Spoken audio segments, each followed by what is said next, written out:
So today it seems like it is going to be you two. Maybe the other one will show up here in a few minutes.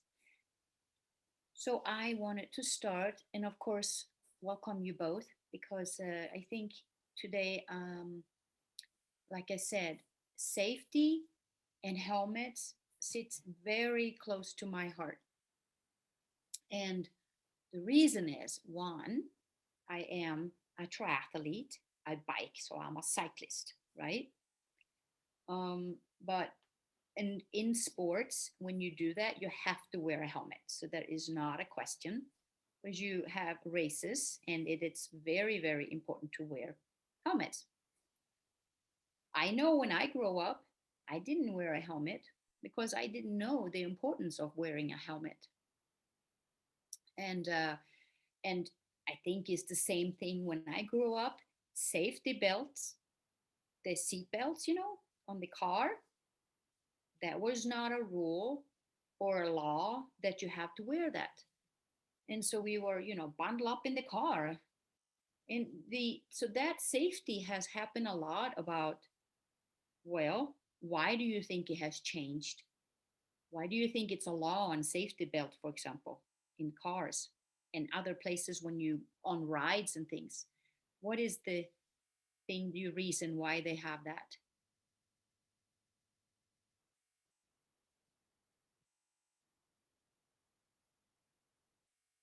Yeah, Ashley? I think they have the rules for our safety in cars or like in different like yeah. I think they have those rules like that they can protect us in a car crash or like that we do not go flying out of the car and intentionally die or something. Right. So a rule or a law, 99% comes up because something has happened. And when something has happened, they realize, oh, we better make sure that people understand this is dangerous, right? It can happen. Accidents happens constantly. And to avoid that we go, and even if you're in an accident, you don't want to go as bad that, that you want, like you said, you don't want to die. And I shouldn't say that it never happens when you sit in a car. Of course it can happen when you have a safety belt, but the majority time it will save you, right? So then we're coming back to helmets. So then helmets, like I said, I didn't know either as a child, to wear a helmet. But when I started into this as an adult, and of course I have to say though, I always told my kids to wear a helmet. And so that was one big thing for us. Wear a helmet. When else can you wear a helmet? Not just biking, right? Yeah, Ashley, go ahead. Whenever you're on a skateboard or on a scooter, Yeah. What else?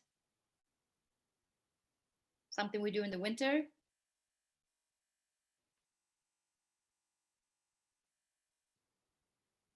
Skiing, perhaps? Snowboarding, right? Mhm, mhm. I Yes. said snowboarding. Uh huh. Do you snowboard? Yeah, neither do I. I'm a skier. But so even when the kids were small, we were always like, wear this and wear this. And mostly, I come from a country that do have some safety precautions that have been enforcing. And I felt when I started to bike and my kids were growing up, I felt, hey, if I'm wearing a helmet and if I tell my children that they are going to be wearing a helmet, I better wear a helmet, right? So I wanted the children, my kids, to be wearing helmets when we start skiing. And I thought exactly that. I want to be a good mentor for my children. So I started wearing a helmet. And I could tell you, it felt different. It felt strange because I was used to skiing without a helmet. Suddenly you have this big thing, right? But it was nice when it was really cold outside because it kept my head warm. And also helped for any falls and things you can do. Even when you're standing up, right? You can fall down and hit your head. And who wants to hit your head on an icy hill when you're skiing? So now back to skateboard and to biking. I was in two accidents. I think it's about 6 or 7 years ago. And thank goodness I wore a helmet because the first one, there was this cyclist coming down a hill, and I was biking like this, and he came down and he had this big, big bike. And all I remember was he said, I can't stop. My brakes are not working. And I was looking up this hill, and it was this big guy on a bicycle, and he couldn't control his bike. And I had a fence on one side, so I couldn't go anywhere. So I was like, and he just came right into me like this, bam, and threw me off my bike. And I lost conscious. So I was apparently, I don't know this, but this is my friends that were riding with me. I was sitting against the fence. So I landed against the fence like this and was like this, totally knocked out, right? So I was not conscious. They put me down. I did wear a helmet. And then the medic came in and the ambulance took me in. And I woke up and I felt okay. I had a bad headache, right? And I had some damage on my, but not so much. But one thing that it cost me was I got really scared going bike again because now this big guy had hit me and it hurt me. So kind of got me a little bit scared about going back on the bike again. But I got back on the bike, and it took me, I think I had to rest and not biking for a couple of weeks. But I was training for a long competition that I was doing, right? Like this Ironman. So next time I went out, my coach that was coaching me, she said, because I was really scared, and she says, well, let's just go around these cones and corners and make you feel better. So that got better. And then we decided to go out for a really long ride. So this is 3 weeks later after this accident. 3 weeks later, we're out on the road, and I'm sitting there on my bike with my helmet and everything. And this car, so I'm riding like this, right? And on the side, this car comes like this. And I'm cycling, and this car comes like that. And it has a stop sign. It's supposed to stop for me, right? I'm on the big road, and this car comes up. And I see the car, and the car's coming like this. And it's supposed to stop, but it didn't stop. It kept going right across the road. And what happened to me? It went right across, whee, bam, landed on the hood of the car, and bang. Again, I got injured. So I had my helmet, thank goodness, because I suffered a really bad concussion. And I had to go to brain therapy because there were things that got me. I lost my memory, not memory, but things that I was doing, and I kept forgetting to turn off the stove. I left the keys. I would be driving, and suddenly I was like, where am I? I had no idea where I was supposed to go. Or I would maybe going to a friend or somebody, and I driving, and I was not even at that direction where I was supposed to go. I was suddenly in a neighborhood that I have never been in. And so there was a lot of those things that happened here. And another thing, I had lots of headaches. So a really bad headache, right? So helmets, when you say that you feel they are comfortable, but if you start thinking about what they really can do, and they may be a little uncomfortable because maybe you don't have the right size, right? And maybe, like you said, Ashley, that you have grown out of your helmet. And so a helmet has just like, I don't like it because it is, or maybe it's too big and it sits too loose, right? So a helmet should be sitting, you see how I'm having it right there, not supposed to sit like this or like this, right? Straight up and down, just like that. And then when we putting it on, it is important Did you see this little triangle here? That triangle should be right under our ears. So now there, it got down a little bit here, but they sit right under here, right? So you see how that, and then you clip it on. And when you clip on your helmet, you should be able to just put like 2 fingers right there, nothing more. So you don't want it to be like, right? It goes like that. But you can be able to have just the fingers right in between. And so the helmet should be sitting that you can move your helmet without it going back and forth, right?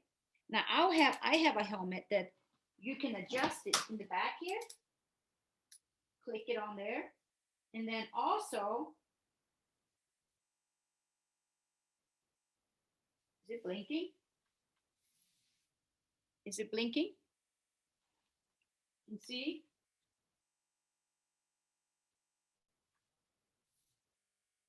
Why do you think I have that blinking on it? Yeah? Maybe whenever you're driving, I mean not driving, biking in the night, it's like that cars can see you and know Exactly. you're there. Yes. Very, very good. And so also on the bike, you can have little lights on the bike so it blinks. And of course, when it gets a little darker, you want to have a light on the bike if you happen to be out. And actually, it's actually good to have lights on anytime, especially if you're biking any busy roads. I hope you're not out on busy roads when you're biking, because I'm sure you are mostly in your neighborhood, right? Okay, so say then you're out in the neighborhood and you're biking and going to a friend, and out comes suddenly a person with a dog, and you're biking and the dog comes running right in front of you. What do you think would happen?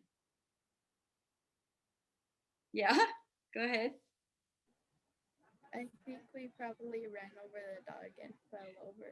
Right. And if you don't run over the dog, it'd be scaring you, right? And you'd be like, oh, and maybe go off in the corner or maybe into the ditch or falling over. Now, it may not ever happen, everything be fine, but the accident can happen and you land on your head. And then instead of the helmet protecting your head, it can crack your head, right? You can get a big bump in your head, or you can just, having. So that's why they have this extra protection for you, because who wants to forget who we are, and who wants to have those feelings of, oh, I have this bad headache, or I have, because I was biking without a helmet, so I hit myself, I fell down and hit and hurt my head. Those small accident can become big, and it can be prevented by wearing a helmet. So now I was having a special guest here, actually, and he said he would be back in 2 minutes. And I'm going to tell a little story, and he's going to tell you the rest. I hope that he shows up. So when he was 16 years old, he was in high school. His name is Dustin. He was in a football team. And after the game, he decided to go on his longboard.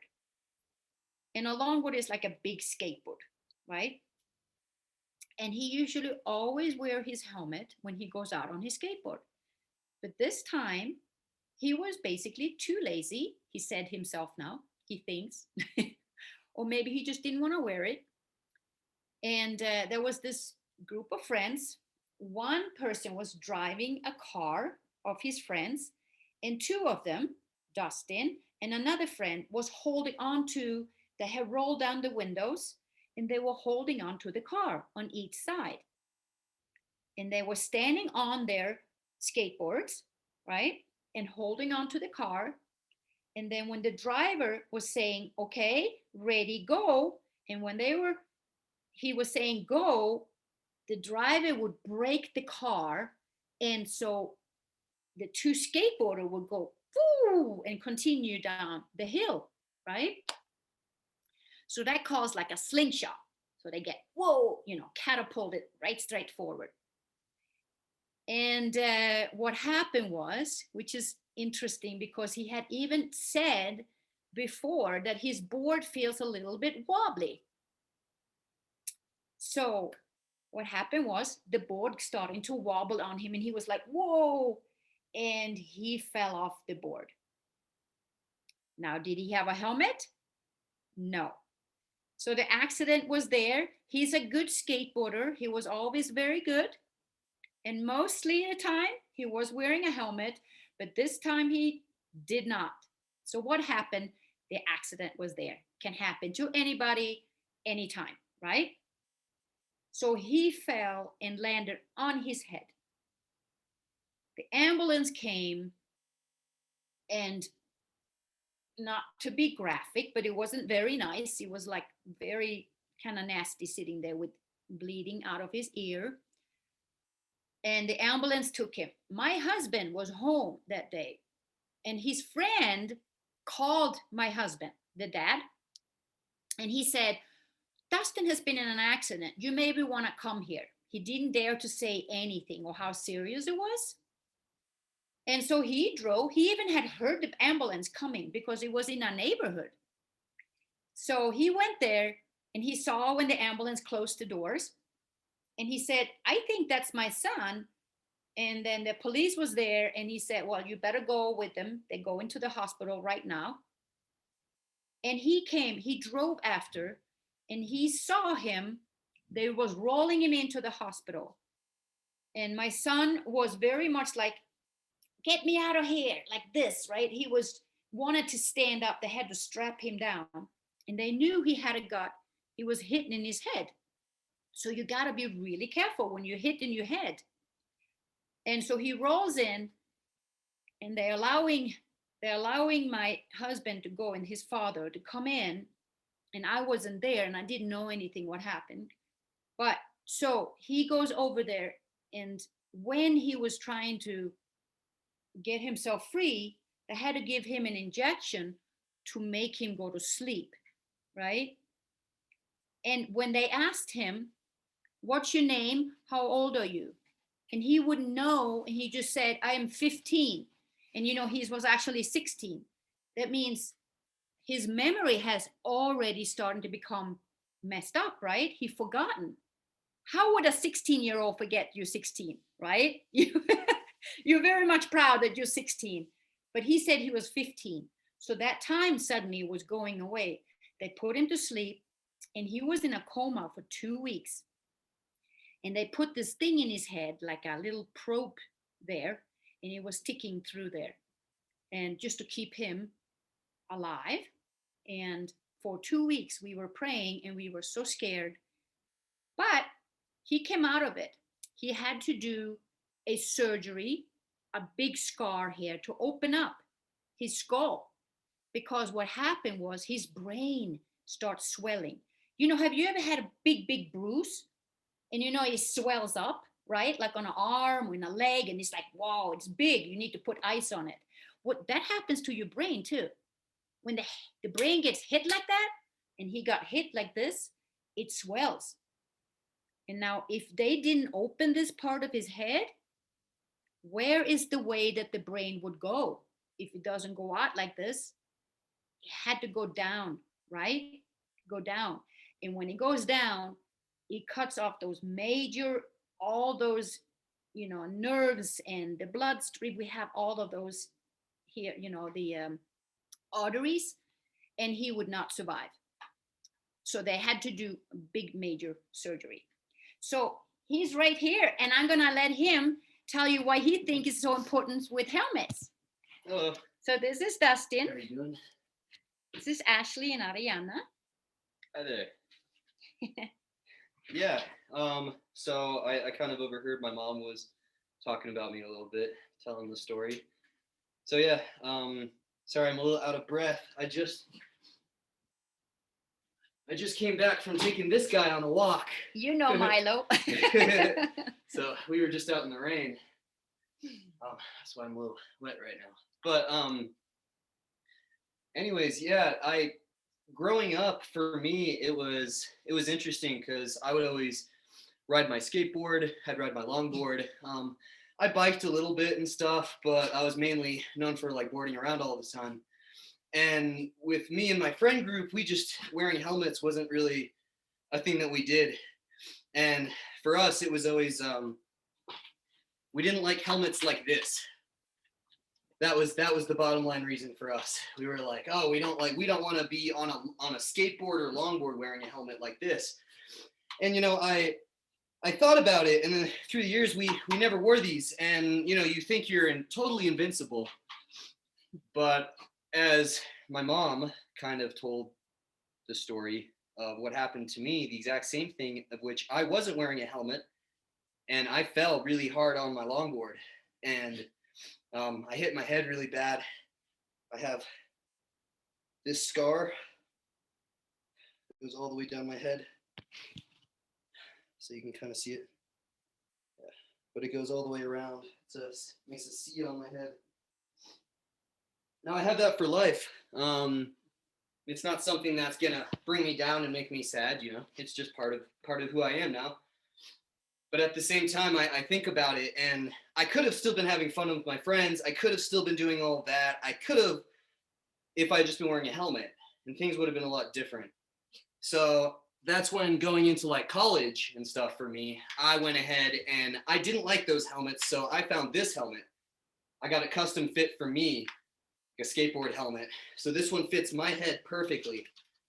And I have a perfect helmet, which is customized. This is a 888 helmet that I have fit for me.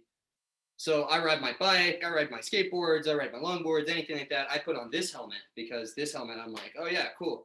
It fits me. So helmets are a little more dynamic than I thought they were. I thought it was just like, oh, you have to wear this one type of helmet. It's like, no, you can find a helmet that you think is cool, find a helmet that works for you. But the bottom line is, even though your friends might not be wearing helmets, if you have a helmet that's cool, they also will start wearing helmets. Just like my friends now, we all wear helmets. And we all wear helmets like that because we all thought those helmets were cool. So, and then I have some friends that choose not to wear helmets, but anytime we'll go to like a skate park or something, then they will wear a helmet. So, I mean, it's all give or take. But being aware, being responsible, knowing when you're doing something safe and not safe, if you're being more risky, not risky, be aware of it. And then also take that into effect and be like, maybe I should be wearing a helmet right now. Or if you're just doing a general ride around the park, maybe I should be wearing a helmet right now because a car might pull out of nowhere. You could get hit like that and you have no idea what's happening, and life is unexpected. I wanted to ask you if you want to tell them a little bit about your recovery. How was it on your recovery from this accident? Yeah. Just in a few words about how you remember it. For me, I remember the day before my accident. Yeah, I had just given flowers to a pretty girl. That's what I had just done. And I remember I was really excited and happy and asked her to be my girlfriend. And I remember that day specifically. And I blinked and 3 weeks had gone by. And I was laying in a hospital bed. And I tried to get out of the bed. And they said, you can't walk. And I realized my legs weren't working anymore. And I had this giant scar on my head. And they transferred me to a hospital, to Craig Hospital. I don't know, it was rough. And it wasn't just that day, but it was months that I had to go through things and a lot of different challenges that I had to face in order to kind of be able to become who I am today. Like them telling me, it's because I was speaking to therapists and stuff, and I was saying, I'm gonna get back into school. I'm going to graduate with the class of 2015. That was for me, my high school graduation. That was the day I said I'm going to graduate, because I'd grown up with my class saying this is the day I graduate high school. With your friends and stuff, you guys talk about it. You say like, oh, we can't wait till high school when we graduate. Like, that's a big thing, and it is. So and for me, I didn't want all my friends to be graduating without me, to be completely gone without me. So I remember them telling me, saying, look, I know you really want all this to happen, but it's not realistic. you have to be realistic. You just have to accept that some of these things aren't going to happen.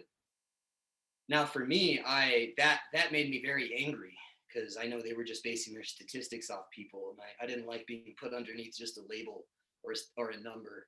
You know, it's like each person is their own person. So I pushed and I pushed, and I started.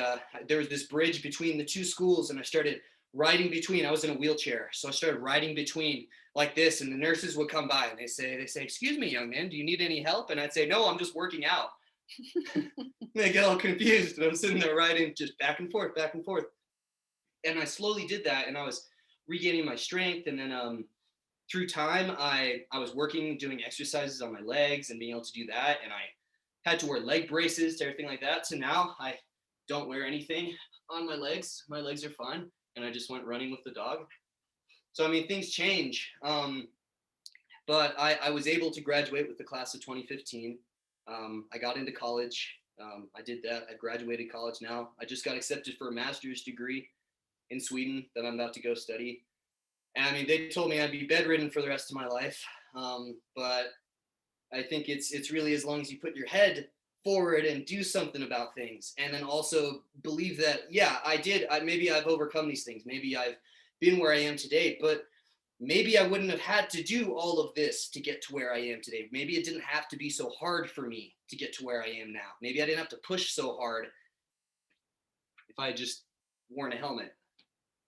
Like, such an easy thing. Yeah, and if I had just done that. Yeah, and to add to this, when Dustin woke up, he had to learn to speak again.